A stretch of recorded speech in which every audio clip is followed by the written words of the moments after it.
Okay, what we're going to do is transpose an image onto another image using a program called Adobe Photoshop Elements, which can be found by going to All Programs, and it should be on the Start menu in a folder called Photoshop Elements.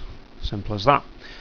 When it loads up, you're going to be using a toolbar called Layers, which allows you to work with and add layers and delete layers as necessary, and transpose layers onto layers.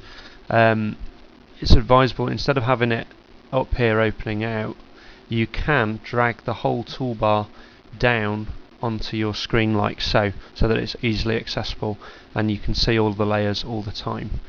So if we put that down here, we now need to open an image. So if we're doing something like the Tudors or any theme work, you might like to open a picture to do with that, i.e. a portrait of Henry VIII, one of his wives, Francis Drake, etc. So scroll down and find a picture of, you might like to do Henry VIII. So here's Henry, open it so that it's in your screen. Now what you want to do is open a picture with, say, a child's face on that you want to transpose. So let's have a look. Right, open. Okay, so find a picture of a child's face that you want to transpose. Let's go with somebody that's not even here anymore. Okay, what I would do is I would make this window smaller so that you can see both Henry VIII and the person's face that you want to transpose.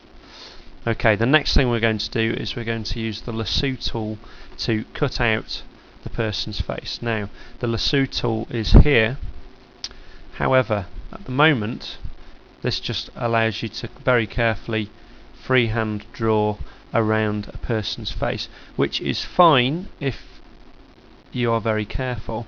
However, the best tool to use is the magnetic lasso, which is part of the tool but lives up here, which has got a little picture of a magnet on it. If you click that, the select tool will look for differences in colour to select the area.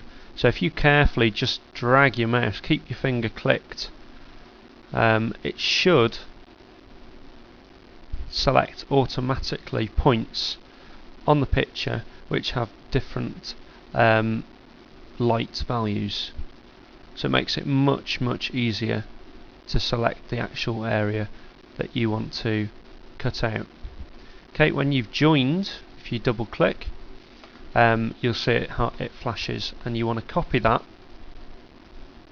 like so, close it, and then making sure that you're clicked on your picture of Henry VIII, you want to paste it on. Okay, it's a little bit big, so what you want to do is you want to use this tool here, the move tool, to resize the picture so that it's roughly the size of Henry VIII's face existing on the portrait. So that's probably about right there. Okay, the next thing you'll notice over here is that the picture of the face that you've just cut out has become a layer on your layers toolbar.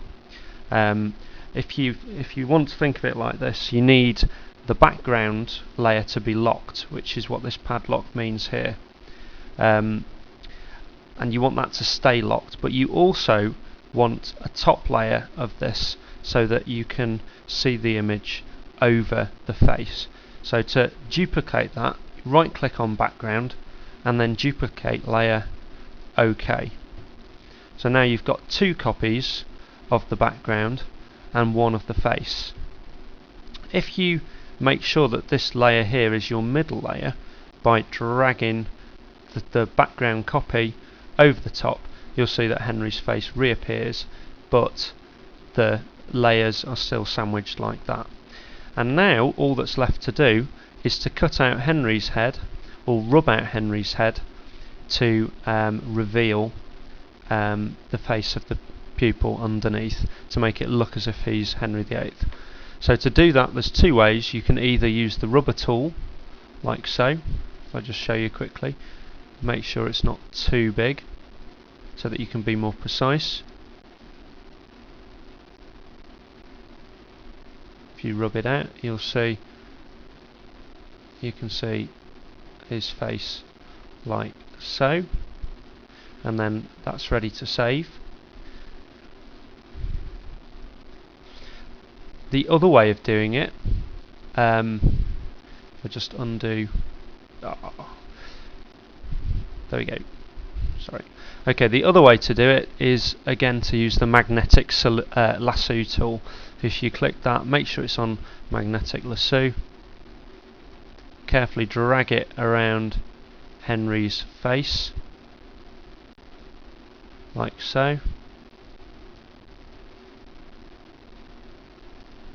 And then click delete, and there's the face underneath.